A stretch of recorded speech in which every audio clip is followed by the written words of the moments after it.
ತಿಂಗಳ ಬಾಕಿ ಇದೆ. ಈ ಸಂದರ್ಭದಲ್ಲಿ ಈ ಸಲ ಚುನಾವಣೆಗಳಲ್ಲಿ ಟಾಕಿಂಗ್ ಪಾಯಿಂಟ್ ಆಗಬಹುದಾದ ಸುದ್ದಿಯೊಂದನ್ನ ಏಷ್ಯಾನೆಟ್ ಸುವರ್ಣ ನ್ಯೂಸ್ ಬ್ರೇಕ್ ಮಾಡ್ತಾ ಇದೆ.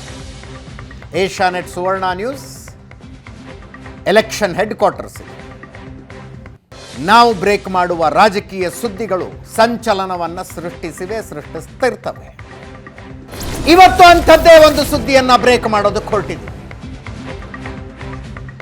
ರಾಜ್ಯದ ಮೂರೂ ಪಕ್ಷಗಳು ತಮ್ಮ ತಮ್ಮ ಲೆವೆಲ್ನಲ್ಲಿ ಚುನಾವಣಾ ತಯಾರಿಯನ್ನ ಜೋರಾಗಿ ನಡೆಸಿಕೊಳ್ತಾ ಇವೆ. ಅವುಗಳ ಪೈಕಿ ಪಕ್ಷಾಂತರ, ಮರುಪಕ್ಷಾಂತರ ಕೂಡ ನಡೀತಿರುತ್ತೆ.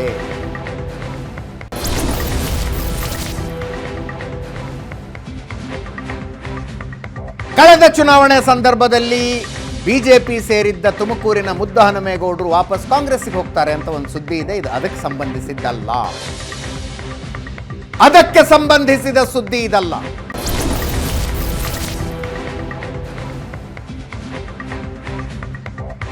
ಅದಕ್ಕಿಂತಲೂ ದೊಡ್ಡದು ಅನ್ನಬಹುದಾದ, ಅದಕ್ಕಿಂತ ಹೆಚ್ಚು ಚರ್ಚೆಗೊಳಗಾಗುವ ಸಾಧ್ಯತೆ ಇರುವ ಒಂದು ಸುದ್ದಿಯನ್ನ ನಾವೀಗ ಬ್ರೇಕ್ ಮಾಡ್ತಾ ಇದ್ದೀವಿ.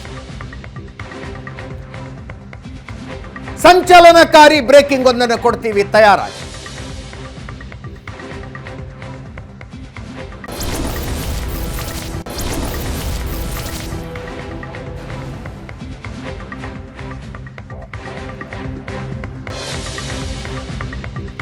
ಮುದ್ದಹನುಮೇಗೌಡರು ಕಾಂಗ್ರೆಸ್ಗೆ ಬಂದಿರೋ ಸುದ್ದಿಯ ಬಗ್ಗೆ ನಾನು ಮಾತಾಡ್ತಾ ಇಲ್ಲ. ಇದು ಬಿಜೆಪಿಯ ಸುದ್ದಿ, ಬಿಜೆಪಿಗೆ ಸಂಬಂಧಿಸಿದ ಸುದ್ದಿ.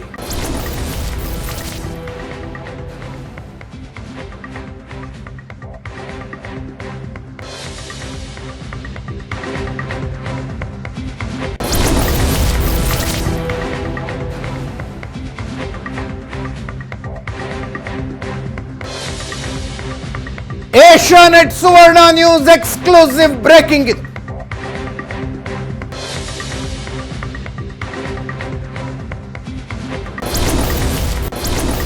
ನ್ಯಾಷನಲ್ ಪಾಲಿಟಿಕ್ಸ್ಗಿಂತಲೂ ಸ್ಟೇಟ್ ಪಾಲಿಟಿಕ್ಸ್ ಜೊತೆ ಡೈರೆಕ್ಟ್ ರಿಲೇಷನ್ ಹೊಂದಿರುವ, ನೇರ ಸಂಪರ್ಕ ಹೊಂದಿರುವ ಸುದ್ದಿಯೊಂದನ್ನು ಬ್ರೇಕ್ ಮಾಡ್ತಾ ಇದ್ದೀವಿ.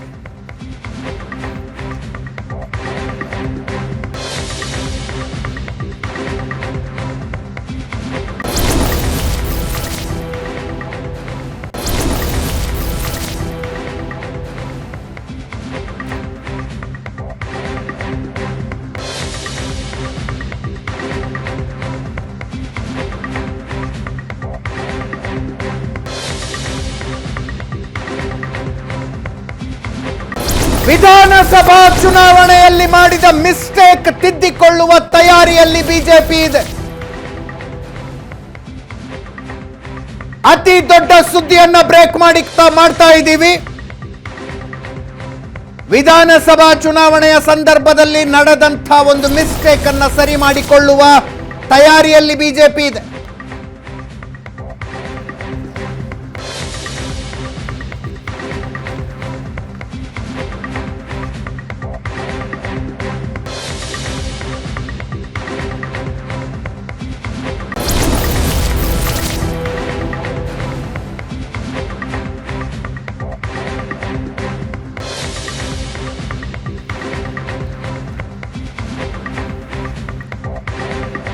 ಟಿಕೆಟ್ ಮಿಸ್ ಆದ ಕಾರಣಕ್ಕೆ ಪಕ್ಷ ಬಿಟ್ಟಿದ್ದವರನ್ನ ವಾಪಸ್ ಕರೆದುಕೊಂಡು ಬರುವುದಕ್ಕೆ ದೊಡ್ಡ ಮಟ್ಟದ ಪ್ರಯತ್ನಗಳು ಆರಂಭಗೊಂಡಿವೆ.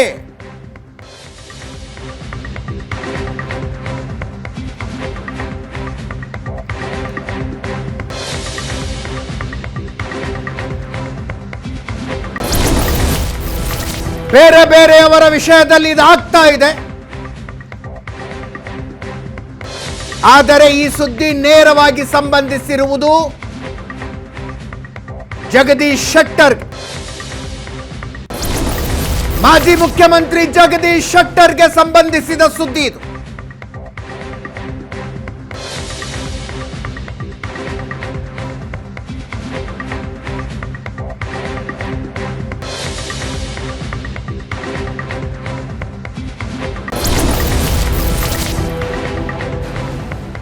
ಜಗದೀಶ್ ಶೆಟ್ಟರ್ನ ಬಿಜೆಪಿಗೆ ಮತ್ತೆ ಕರೆದುಕೊಂಡು ಬರುವ ಪ್ರಯತ್ನವೊಂದು ಆರಂಭಗೊಂಡಿದೆ.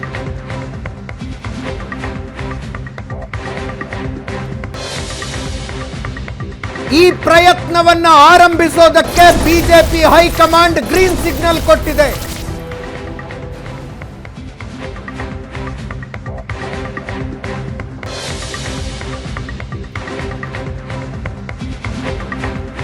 ಇಂಥದ್ದೊಂದು ಪ್ರಯತ್ನ ಯಾಕೆ ಮಾಡಬಾರದು ಅಂತ ರಾಜ್ಯ ಬಿಜೆಪಿ ಮುಖಂಡರು ಕೇಂದ್ರ ಬಿಜೆಪಿ ಮುಖಂಡರೆದುರು ಪ್ರಸ್ತಾಪಿಸಿದಾಗ ಅಳೆದು ತೂಗಿ ಯೋಚನೆ ಮಾಡಿ ಸಮಯ ತೆಗೆದುಕೊಂಡು ಕೇಂದ್ರ ಬಿಜೆಪಿ ಮುಖಂಡರು ಹೇಳಿದ್ರು ಅಡ್ಡಿ ಇಲ್ಲ, ಟ್ರೈ ಮಾಡಿ ಅಂತ.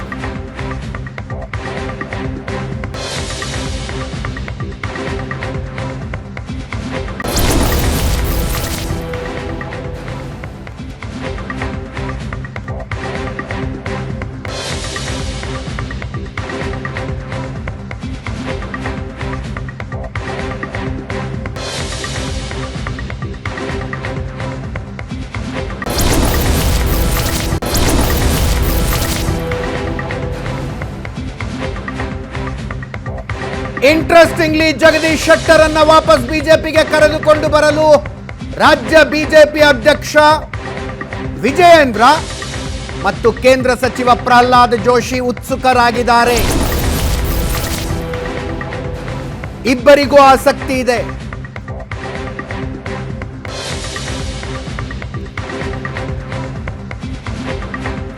ಇವರಿಬ್ಬರ ಪ್ರಯತ್ನದಿಂದ ಮ್ಯಾಟರ್ ಹೈಕಮಾಂಡ್ ತನಕ ಹೋಯಿತು.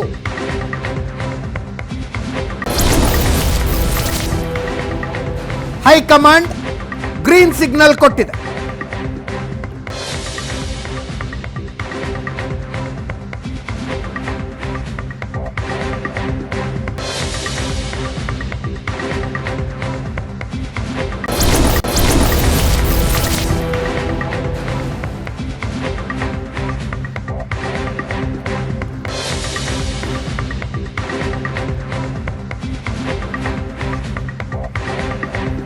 ಬಿಜೆಪಿ ಹೈಕಮಾಂಡ್ ಗ್ರೀನ್ ಸಿಗ್ನಲ್ ಕೊಟ್ಟಿದೆ, ಪ್ರಯತ್ನ ಮಾಡಿ ನೋಡಿ ಅಂತ ಹೇಳಿದೆ. ಬಿಜೆಪಿ ಅವರು ಪ್ರಯತ್ನ ಮಾಡಿದ್ರೆ ಜಗದೀಶ್ ಶೆಟ್ಟರ್ ಮತ್ತೆ ಬಿಜೆಪಿಗೆ ಬರ್ತಾರ? ಆಮಂತ್ರಣ ಬಂದ್ರೆ ವಾಪಸ್ ನಾನು ನಿಮ್ಮ ಪಕ್ಷಕ್ಕೆ ಬರ್ತೀನಿ ಅನ್ನುವ ಸುಳಿವೇನಾದ್ರೂ ಕೊಟ್ಟಿದ್ದಾರ? ಆ ವಿಷಯದ ಬಗ್ಗೆ ಮಾತಾಡೋಣ. ಅತಿ ಶೀಘ್ರದಲ್ಲಿ ಕೆಲವೇ ದಿನಗಳಲ್ಲಿ ಬಿಜೆಪಿ ನಾಯಕರು ಜಗದೀಶ್ ಶೆಟ್ಟರ್ ಜೊತೆಗೆ ಮಾತಾಡ್ತಾರೆ.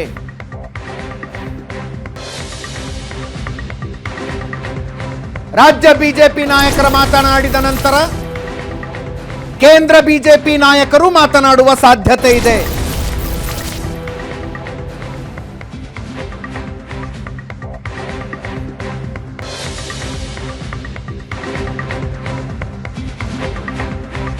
ಕಳೆದ ಮೇನಲ್ಲಿ ನಡೆದ ವಿಧಾನಸಭಾ ಚುನಾವಣೆಗಳಲ್ಲಿ ತಮಗೆ ಟಿಕೆಟ್ ಕೊಡಲಿಲ್ಲ ಅಂತ ಸಿಟ್ಟಿಗೆದ್ದು ಬೇಜಾರು ಮಾಡಿಕೊಂಡು ಬಂಡಾಯ ಎದ್ದು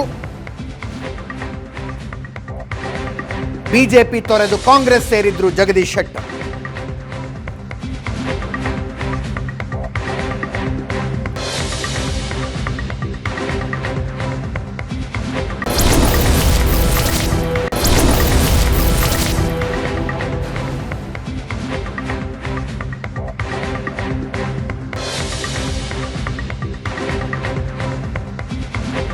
ವಿಧಾನಸಭಾ ಚುನಾವಣೆಗಳಲ್ಲಿ ಜಗದೀಶ್ ಶೆಟ್ಟರ್ ಸೋತರಾದ್ರು ಅವರ ಪಕ್ಷಾಂತರ ಬಿಜೆಪಿಯ ಸ್ಟ್ರಾಂಗ್ ವೋಟ್ ಬ್ಯಾಂಕ್ ಅನ್ನಿಸಿಕೊಂಡಿದ್ದ ಲಿಂಗಾಯತ ವೋಟ್ ಬ್ಯಾಂಕ್ ಮೇಲೆ ಪ್ರಭಾವ ಬೀರಿತ್ತು. ಜಗದೀಶ್ ಶೆಟ್ಟರ್ ಮತ್ತು ಲಕ್ಷ್ಮಣ ಸವದಿ ಇಬ್ಬರ ಪಕ್ಷಾಂತರಗಳು ಲಿಂಗಾಯತ ವೋಟ್ ಬ್ಯಾಂಕ್ ಮೇಲೆ ಪ್ರಭಾವ ಬೀರಿತ್ತು.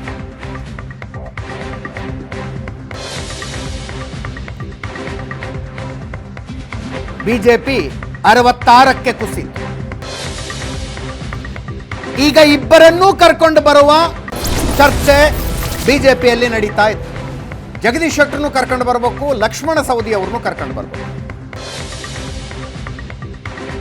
ಕಾಂಗ್ರೆಸ್ ಟಿಕೆಟ್ ಪಡೆದು ಚುನಾವಣೆಯಲ್ಲಿ ಸೋತ ಜಗದೀಶ್ ಶೆಟ್ಟರ್ ಅನ್ನ ಕಾಂಗ್ರೆಸ್ನವರು MLC ಮಾಡಿದ್ದಾರೆ, ವಿಧಾನ ಪರಿಷತ್ ಸದಸ್ಯರನ್ನಾಗಿ ಮಾಡಿದ್ದಾರೆ. ಲಕ್ಷ್ಮಣ ಸವದಿ ಅಥೇಣಿಯಿಂದ ಚುನಾವಣೆ ಗೆದ್ದಿದ್ದಾರೆ. ಕಾಂಗ್ರೆಸ್ಸಿನ ಎಂಎಲ್ಎ ಈಗ ಅವರು ಶಾಸಕ.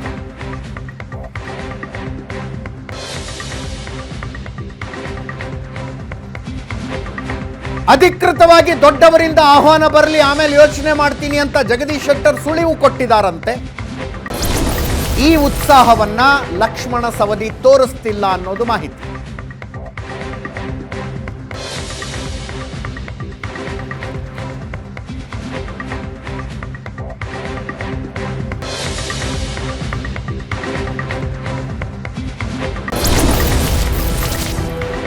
ಜಗದೀಶ್ ಶೆಟ್ಟರ್ ನಾನು ಯೋಚನೆ ಮಾಡ್ತೀನಿ ಅನ್ನುವ ಹಿಂಟ್ ಕೊಡ್ತಾರೆ. ಆದರೆ ಲಕ್ಷ್ಮಣ ಸವದಿ ಆಸಕ್ತಿ ತೋರಿಸ್ತಾ ಇಲ್ಲ.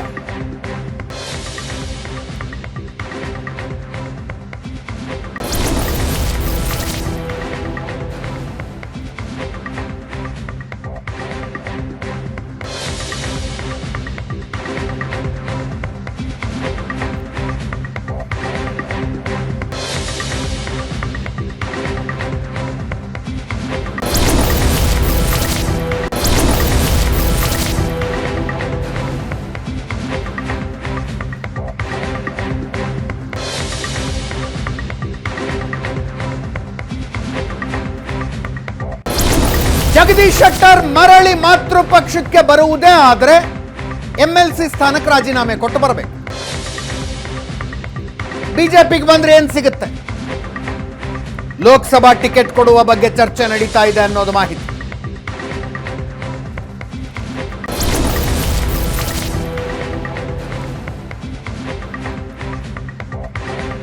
ಬಿಜೆಪಿಯ ಒಳಗೆ ನಡೀತಾ ಇರುವ ಚರ್ಚೆಗಳಿವು. ಬೆಳಗಾವಿ ಅಥವಾ ಹಾವೇರಿಗೆ ಜಗದೀಶ್ ಶೆಟ್ಟರ್ಗೆ ಲೋಕಸಭಾ ಟಿಕೆಟ್ ಕೊಡುವ ಚರ್ಚೆ ನಡೀತಾ ಇದೆ. ಎರಡು ಕ್ಷೇತ್ರಗಳಿಗೆ ಹೊಸ ಅಭ್ಯರ್ಥಿಗಳನ್ನ ಬಿಜೆಪಿ ಹುಡುಕಬೇಕಿದೆ. ಮಂಗಳ ಅಂಗಡಿ ಮತ್ತೊಮ್ಮೆ ಟಿಕೆಟ್ ಸಿಗುವ ಸಾಧ್ಯತೆ ಕಡಿಮೆ. ಬೆಳಗಾವಿಯ ಸಂಸದೆ. ಜಗದೀಶ್ ಶೆಟ್ಟರ್ ಬೀಗರು.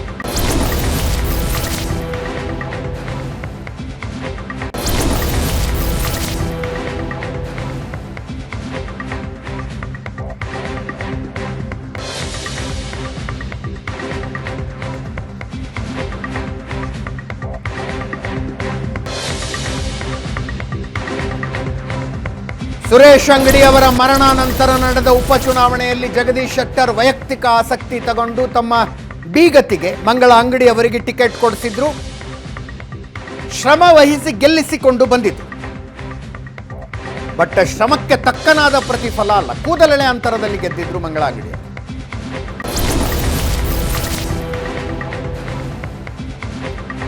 ಬೆಳಗಾವಿ ಅಥವಾ ಹಾವೇರಿ, ಬೆಳಗಾವಿ ಅಥವಾ ಹಾವೇರಿ ಲೋಕಸಭಾ ಕ್ಷೇತ್ರದ ಟಿಕೆಟ್ ಅನ್ನ ಜಗದೀಶ್ ಶೆಟ್ಟರ್ಗೆ ಆಫರ್ ಮಾಡಲಾಗುತ್ತಾ? ಆ ಬಗ್ಗೆ ಬಿಜೆಪಿ ಒಳಗೆ ಚರ್ಚೆಗಳು ನಡೆದಿದೆ. ಈ ಇಡೀ ವರದಿಯ ಸಾರಾಂಶ ಏನು ಅಂದ್ರೆ, ವಾಪಸ್ ಬಂದ್ಬಿಡಿ, ಬಿಜೆಪಿಲಿ ಒಳ್ಳೇದಾಗುತ್ತೆ ಅಂತ ಜಗದೀಶ್ ಶೆಟ್ಟರ್ಗೂ ಫೀಲರ್ಸ್ ಕಳಿಸಲಾಗಿದೆ. ಲಕ್ಷ್ಮಣ ಸವದಿ ಅವರಿಗೂ ಫೀಲರ್ಸ್ ಕಳಿಸಲಾಗಿದೆ. ಲಕ್ಷ್ಮಣ ಸವದಿ ಅವರು ಆಸಕ್ತಿ ತೋರಿಸಿಲ್ಲ. ಜಗದೀಶ್ ಶೆಟ್ಟರು ದೊಡ್ಡವರು ಯಾರು ಬಂದು ಮಾತಾಡ್ಲಿ ನೋಡೋಣಂತೆ ಅನ್ನೋ ಥರ ಅಂದಿದ್ದಾರೆ. ಅಲ್ಲಿಗೆ ಜಗದೀಶ್ ಶೆಟ್ಟರ್ ವಾಪಸ್ ಬಿಜೆಪಿಗೆ ಬರುವುದಕ್ಕೆ ಆಸಕ್ತರಾಗಿದ್ದಾರೆ ಅಂತ ಬಿಜೆಪಿ ರಾಜ್ಯದ ಮುಖಂಡರು ಅನ್ಕೊಂಡಿದ್ದಾರೆ. ರಾಜ್ಯ ಬಿಜೆಪಿ ಮುಖಂಡರು ಅನ್ಕೊಂಡಿದ್ದಾರೆ. ಅವರು ಹೋಗಿ ಹೈಕಮಾಂಡ್ ಕೇಳಿದ್ದಾರೆ, ಹೆಂಗೆ ಮತ್ತೆ ಬರ್ತೀನಿ ಅಂದ್ರೆ ಕರೆಸ್ಕೊಳ್ಳೋದ, ಬರ್ತೀನಿ ಅಂದ್ರೆ ಪಕ್ಷಕ್ಕೆ ಸೇರಿಸ್ಕೊಳ್ಳೋದ. ದಿಲ್ಲಿ ಬಿಜೆಪಿ ಮುಖಂಡರು ಯೋಚನೆ ಮಾಡಿದ್ದಾರೆ. ಪಕ್ಷದ ವರ್ಚಸ್ಸು ವಿಧಾನಸಭಾ ಚುನಾವಣೆಯಲ್ಲಿ ಈ ಪಕ್ಷಾಂತರಗಳಿಂದ ಏನೇನಾಯ್ತು ಎಲ್ಲ ಯೋಚನೆ ಮಾಡಿ ಆಯ್ತು ಮಾತಾಡಿ ನೋಡಿ ಏನಾದ್ರು ಮಾಡೋಣಂತೆ ಅಂದಿದ್ದಾರೆ.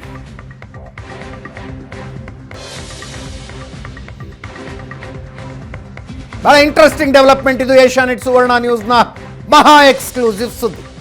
ನನ್ನ ಕೊಲೀಗ್ ಪ್ರಶಾಂತ್ ನಾಥು ನಮ್ಮನ್ನು ಜಾಯ್ನ್ ಆಗಿದ್ದಾರೆ. ಬಿಜೆಪಿ ಬೀಟ್ನ ರಿಪೋರ್ಟರ್ ರವಿ ಶಿವರಾಮ್ ಇದ್ದಾರೆ. ನಮ್ಮ ಪೊಲಿಟಿಕಲ್ ಬ್ಯೂರೋ ಚೀಫ್ ಆನಂದ ಬೈದ ನಮ್ಮನೆ ಇದ್ದಾರೆ. ಪ್ರಶಾಂತ್, ಏನಿದೆ ಭಾಳ ಇಂಟ್ರೆಸ್ಟಿಂಗ್ ಇದೆ. ಹಿಂದೆ ಒಂದ್ಸಲ ಈ ಥರದ ಸುದ್ದಿಗಳ ಬಂದಾಗ ಅಂಥ ಬೆಳವಣಿಗೆಗಳು ಆಗಿಲ್ಲ ಅನ್ನೋ ಥರ Jagadish Shettar of the record ಏನೋ ಒಂದು ಕ್ಲಾರಿಫಿಕೇಶನ್ ಕೊಟ್ಟಂಗಿತ್ತು. ಅಜಿತ್, ಅವಾಗ 3-4 ತಿಂಗಳ ಹಿಂದೆ ಕೂಡ ರಾಜ್ಯ BJP ನಾಯಕರು ಒಂದಿಬ್ಬರು ಹೋಗಿ ಜಗದೀಶ್ ಶೆಟ್ಟರನ್ನು ಭೇಟಿಯಾಗಿದ್ದರು. ಭೇಟಿಯಾಗಿ ನೀವು ಪಾರ್ಟಿಗೆ ವಾಪಸ್ ಬರಬೇಕು ಅಂತಕ್ಕಂಥದ್ದನ್ನು ಕೇಳಿದಾಗ ಜಗದೀಶ್ ಶೆಟ್ಟರ್ ಅವ್ರಿಗೆ ಹೇಳಿದರು, ಇದು ರಾಜ್ಯ ನಾಯಕತ್ವ ಡಿಸೈಡ್ ಮಾಡ್ತಕ್ಕಂಥ ಸಂಗತಿ ಅಲ್ಲ, ಇದನ್ನು ನಂಬರ್ 1 ನಂಬರ್ 2 BJPಯಲ್ಲಿ ಯಾರಿದ್ದಾರೆ ಅವರಿಂದ ಬರಬೇಕಾಗಿರ್ತಕ್ಕಂಥ ಒಂದು ಓಕೆ ಅಂತಂದರೆ ಮುಂದೆ ಯೋಚನೆ ಮಾಡ್ಬೋದು, ಇಲ್ಲವಾದರೆ ನಾನು ಒಂದು ನೀವು ಅಂದರೆ ನಾನು ತುಂಬ ಮುಂದೆ ಹೋಗಿದ್ದೀನಿ ಕಾಂಗ್ರೆಸ್ನಲ್ಲಿ ಅಂತಕ್ಕಂಥದ್ದನ್ನು ಮನವರಿಕೆ ಮಾಡಿಕೊಡುವ ಪ್ರಯತ್ನವನ್ನು ಮಾಡಿದರು. ನಂತರ ಪಂಚರಾಜ್ಯಗಳ ಚುನಾವಣೆಗಳಿಗೊಂದು BJP ಹೈಕಮಾಂಡ್ ಕೂಡ ತುಂಬ ಯಾವುದೇ ನಿರ್ಣಯವನ್ನು ಬೇರೆ ರಾಜ್ಯಕ್ಕೆ ಕುರಿತಂತೆ ತೆಗೆದುಕೊಳ್ಳಲಿಲ್ಲ. ವಿಜೇಂದ್ರ ಅಧ್ಯಕ್ಷರಾದ ನಂತರ ಏನು ಮತ್ತೆ ಮರಳಿ ಹೈಕಮಾಂಡ್ ಜೊತೆ ಒಂದು ಕನೆಕ್ಟು ಅಥವಾ ಏನು ನಿರ್ಣಯ ತೆಗೆದುಕೊಳ್ಬೇಕು ಅಂತಕ್ಕಂಥ ಚರ್ಚೆಗಳು ಶುರುವಾಗಿವೆ. ಅದರಲ್ಲಿ ಜಗದೀಶ್ ಶೆಟ್ಟರು ಮತ್ತು ಲಕ್ಷ್ಮಣ್ ಸವದಿ ಇಬ್ಬರು ಏನು ಪಾರ್ಟಿ ಬಿಟ್ಟು ಹೋಗಿದ್ದರು, ಅವರಿಬ್ಬರನ್ನು ವಾಪಸ್ ತೆಗೆದುಕೊಳ್ಬೇಕು ಅಂತಕ್ಕಂಥ ಒಂದು ಚಿಂತನೆ ಹೈಕಮಾಂಡ್ನಲ್ಲೂ ಇದೆ. ಅದು ಹೈಕಮಾಂಡ್ಗೂ ಕೂಡ ಮನವರಿಕೆ ಆಗಿದೆ, ರಾಜ್ಯ ನಾಯಕರಲ್ಲೂ ಇದೆ. ಈಗ ಯಾವುದೇ ಅಂದರೆ ಯಡಿಯೂರಪ್ಪನವರು ಮೊದಲಿಂದಲೂ ಕೂಡ ಯಾರು ಹೋಗಿದ್ದಾರೆ ಅವ್ರನ್ನ ವಾಪಸ್ ಕರ್ಕೊಂಡ್ಬರಬೇಕು ಅಂತಕ್ಕಂಥದ್ದು. ಆದರೆ ಲಕ್ಷ್ಮಣ್ ಸವದಿ ಬಗ್ಗೆ ಯಡಿಯೂರಪ್ಪನವ್ರಿಗೂ ಭಾಳ ಉತ್ಸುಕತೆ ಇಲ್ಲ. ಓಕೆ, ವಿಜೇಂದ್ರ ನಾಯಕತ್ವವನ್ನು ಒಪ್ಕೊಂಡು ಬರಲಿಕ್ಕೆ ಲಕ್ಷ್ಮಣ್ ಸವದಿಗೂ ಭಾಳ ಉತ್ಸುಕತೆ ಇಲ್ಲ, ಒಂದು ಭಾಗ. ಜಗದೀಶ್ ಶೆಟ್ಟರ್ ಬಗ್ಗೆ ಯಡಿಯೂರಪ್ಪನವ್ರಿಗೊಂದು ಉತ್ಸುಕತೆ ಇದೆ. ಯಾಕಂದರೆ ಜಗದೀಶ್ ಶೆಟ್ಟರು ಮತ್ತು ಯಡಿಯೂರಪ್ಪನವರು ಕಳೆದ ಕೆಲ 3-4 ವರ್ಷಗಳಲ್ಲಿ ತುಂಬ ಕ್ಲೋಸ್ ಆಗಿ ಪೊಲಿಟಿಕ್ಸನ್ನು ನಡೆಸಿರ್ತಕ್ಕಂಥವ್ರು. ಅಂದರೆ ಯಡಿಯೂರಪ್ಪನವ್ರ ಜೊತೆ ಈಗ ಬೊಮ್ಮಾಯಿ ಮುಖ್ಯಮಂತ್ರಿ ಆದಾಗ ಜಗದೀಶ್ ಶೆಟ್ಟರ್ ಅಲ್ಲಿ ನನಗನ್ಸುತ್ತೆ ಅಂದರೆ ರಾಜ್ಯ BJPಯಲ್ಲೂ ಒಂದು ಗೇಮ್ ನಡೀತಾ ಇರುತ್ತೆ. ಹಾವೇರಿಗೆ ಶಿವಕುಮಾರ್ ಉದಾಸಿ ಇಲ್ಲ ಅಂತಾದಾಗ ಬೊಮ್ಮಾಯಿ ಅವರ ಹೆಸರು ಕೇಳಿ ಬರ್ತಾ ಇದೆ. ಈಗ ಬೊಮ್ಮಾಯಿಯೂ ಕೂಡ ಯಾವ ಮನಸ್ಥಿತಿಯಲ್ಲಿದ್ದಾರೆ ಅಂದರೆ ನಂಬರ್ 1 ನಂಬರ್ 2 ಹ್ಞೂ ಅಂದರೆ ನಿಲ್ಲಬೇಕು ಅಂತಕ್ಕಂಥ ಮನಸ್ಥಿತಿಯಲ್ಲಿ ಬಸವರಾಜ ಬೊಮ್ಮಾಯಿ ಇದ್ದಾರೆ. ಯಾಕಂದರೆ ಇಲ್ಲಿದ್ದೇನು ಮಾಡಬೇಕು ಅಂತಕ್ಕಂಥ ಚಿಂತನೆ ಪ್ರತಿಯೊಬ್ಬ ಮಾಜಿ ಮುಖ್ಯಮಂತ್ರಿ ವಿಪಕ್ಷ ನಾಯಕರು. ಹಾಗಿರುವಾಗ ಯಡಿಯೂರಪ್ಪ ಕ್ಯಾಂಪ್ನಿಂದ ಸುದ್ದಿ ಬರ್ತಾ ಇದೆ, ಜಗದೀಶ್ ಶೆಟ್ಟರನ್ನು ಕರ್ಕೊಂಡು ಬಂದು ಹಾವೇರಿಗೆ ಯಾಕೆ ನಿಲ್ಲಿಸಬಾರ್ದು ಅಂತ. ಅಂದರೆ ನೀವು ರಾಜ್ಯ BJPಯ ಒಳಗಿನ ಆಟವನ್ನು ಕೂಡ ಗಮನದಲ್ಲಿಟ್ಕೊಂಡು ಈ ಸುದ್ದಿಯನ್ನು ನೋಡಬೇಕಾಗತ್ತೆ. ಓಕೆ, ಬೊಮ್ಮಾಯಿ ಅವ್ರಿಗೇನಾದರೂ ಹಾವೇರಿ ಕೊಡೋ ತೀರ್ಮಾನ ಮಾಡಿದರೆ ಬೆಳಗಾವಿಯಲ್ಲಿ ಮಂಗಳ ಅಂಗಡಿಗೆ ಟಿಕೆಟ್ ಕೊಡಬೇಕೋ ಬೇಡವೋ ಅಂತಕ್ಕಂಥದ್ರ ಬಗ್ಗೆ ಚರ್ಚೆಗಳಿವೆ. ಈಗಿನ ಸುದ್ದಿಗಳ ಪ್ರಕಾರ ಅಜಯ್, ರಮೇಶ್ ಜಾರಕಿಹೊಳಿ ಮತ್ತು ಬಾಲಚಂದ್ರ ಜಾರಕಿಹೊಳಿ ಮಂಗಳ ಅಂಗಡಿಯವ್ರನ್ನೇ ಕಂಟಿನ್ಯೂ ಮಾಡಿ ಅಂತ BJP ನಾಯಕರ ಎದುರುಗಡೆ ಹೇಳಿದ್ದಾರೆ. ಓಕೆ, ಹಾಗಿರುವಾಗ ಮಂಗಳ ಅಂಗಡಿಯವರು ಬೇಡ ಅಂತಾದರೆ ಜಗದೀಶ್ ಶೆಟ್ಟರನ್ನು ಅಲ್ಲಿ ಕರ್ಕೊಂಡು ಹೋಗಿ ನಿಲ್ಲಿಸ್ಬೇಕಾ ಅಂತಕ್ಕಂಥದ್ರ ಬಗ್ಗೆ ಚರ್ಚೆ ಇದೆ. ಪ್ರೊವೈಡೆಡ್ ಜಗದೀಶ್ ಶೆಟ್ಟರ್ ಬೆಳಗಾವಿಗೆ ಹೋಗ್ಲಿಕ್ಕೆ ಒಪ್ತಾರಾ? ಯಾಕಂದರೆ ಗತಿಯ ಟಿಕೆಟನ್ನು ಕಸಿದುಕೊಂಡು ತನ್ನದಲ್ಲದ ಕ್ಷೇತ್ರಕ್ಕೆ ಹೋಗಿ ನಿಲ್ಲಿಕ್ಕೆ ಹೋಗ್ತಾರಾ? ಅಲ್ಲ, ಮಂಗಳ ಅಂಗಡಿ ಇಂಟ್ರೆಸ್ಟೆಡ್ಡಾ ಇನ್ನೊಮ್ಮೆ ಅಂದರೆ ಟಿಕೆಟ್ ಬೇಕು ಅನ್ನೋ ಮನಸ್ಥಿತಿಯಲ್ಲಿ ಮಂಗಳ ಅಂಗಡಿಯವರಾದರೂ ಇದ್ದಾರಾ ಅಂತ? ಕೊಟ್ಟರೆ ಬೇಡ ಅನ್ನುವ ಸ್ಥಿತಿಯಲ್ಲೂ ಇಲ್ಲ. Okay okay, that's interesting. ಅಂದರೆ ಕೊಡ್ತಾರೋ ಇಲ್ವೋ ಅಂತಕ್ಕಂಥ ಆಂಬಿಗ್ವಿಟಿ ಇದ್ದಾಗ ತುಂಬ ಮುಂದೆ ಹೋಗಿ ಯಾರೋ ಬೇಡ ಅಂದರು ಅದಕ್ಕೆ ನಾನೇನೋ ಆ ರೀತಿಯ ಸ್ಥಿತಿಯಲ್ಲಿ ಮಂಗಳ ಅಂಗಡಿ ಇಲ್ಲ. ಓಕೆ, ಆದರೆ ನನಗಿಲ್ಲ ಅದಲ್ಲಿ ನನ್ನ ಮಗಳಿಗೆ ಕೊಡಿ ಅಂತಕ್ಕಂಥದ್ದು ಕೂಡ ಇದೆ. ಜಗದೀಶ್ ಶೆಟ್ಟರ್ ಸೊಸೆ ಕೂಡ ಹೌದು, ಶ್ರದ್ಧಾ ಅಂಗಡಿ. ಹೌದು, ಆ ಕಾರಣದಿಂದ ಈ ಪರ್ಮ್ಯೂಟೇಷನ್ಸ್ ಕಾಂಬಿನೇಷನ್ಸ್ ಚರ್ಚೆ ಆಗ್ತಾ ಇದೆ. ಇದು ಅಂತಿಮವಾಗಿ ಜಗದೀಶ್ ಶೆಟ್ಟರ್ ಮತ್ತು ಅಮಿತ್ ಶಾ ನಡುವೆ ಚರ್ಚೆ ಆಗುವವರೆಗೆ ಇದು ಅಂತಿಮಗೊಳ್ಳಲ್ಲ. ಆದರೆ ball has started rolling, that is very important.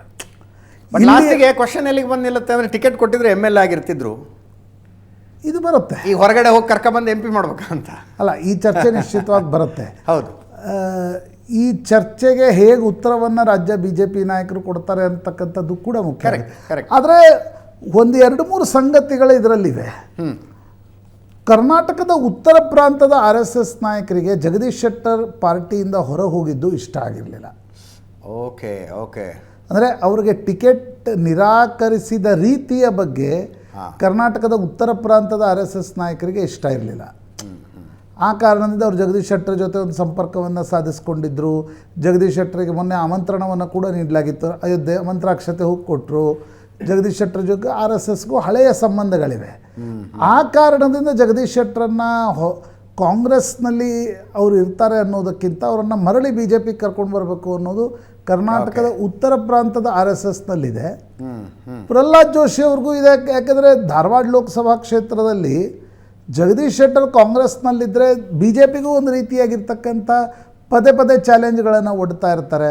Correct. Lingayat ವಿರೋಧಿ ಅಂತಕ್ಕಂಥ ಒಂದು ಆರೋಪಗಳು ಕೇಳಿ ಬರ್ತವೆ. ಆ ಕಾರಣದಿಂದ ಪ್ರಹ್ಲಾದ್ ಜೋಶಿ ಕೂಡ ಇಂಟ್ರೆಸ್ಟೆಡ್ ಇದ್ದಾರೆ ಅಂತಕ್ಕಂಥದ್ದನ್ನು ಬಿ ಜೆ ಪಿ ಮೂಲಗಳು ಹೇಳ್ತಾ ಇವೆ.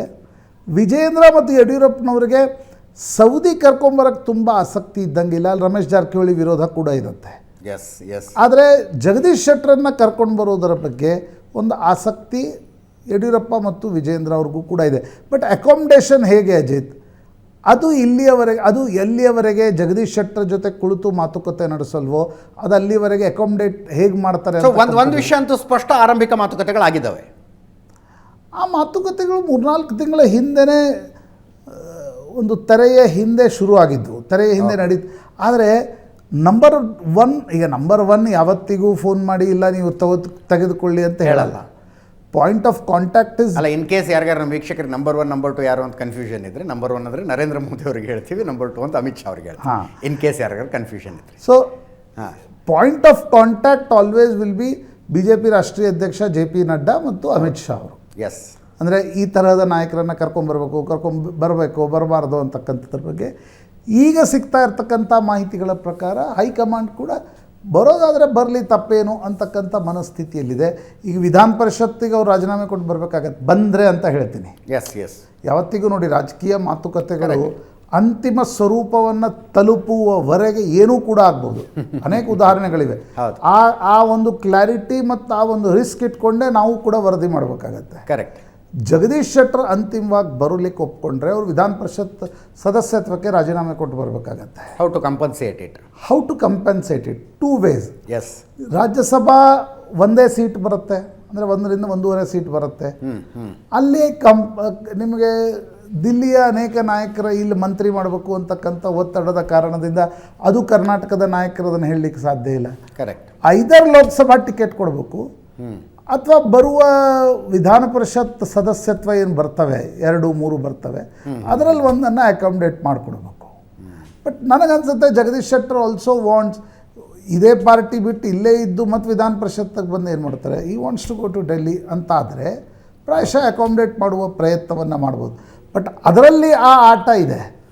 ಬೊಮ್ಮಾಯಿಯವ್ರನ್ನ ಹಾವೇರಿಯಲ್ಲಿ ಜಗದೀಶ್ ಶೆಟ್ಟರ್ ಹೆಸರು ಹೇಳಿ ತಡೆಯುವುದಾ? ಇದು ಈ ಆಟಗಳು ಕೂಡ ಕರ್ನಾಟಕದ ಬಿ ಜೆ ಪಿಯಲ್ಲಿ ಹಿಂದೆಯೂ ನಡೆದಿವೆ, ಇವತ್ತೂ ನಡೆಯುತ್ತೆ ಅಂತ. ಬೇರೆ ನಾನು ಆನಂದ ಬೈದನ ಮನೆ ಮತ್ತು ರವಿ ಶಿವರಾಮ್ನ ಮಾತಾಡ್ತೀನಿ. ಸಣ್ಣ ಬ್ರೇಕ್ ಮುಗಿಸ್ಕೊಂಡು ವಾಪಸ್ ಬರ್ತೀನಿ.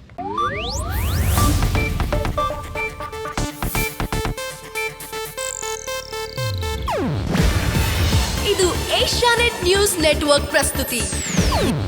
ನೀವು ನೋಡ್ತಿದ್ದೀರಾ ಏಷ್ಯಾನೆಟ್ ಸುವರ್ಣ ನ್ಯೂಸ್.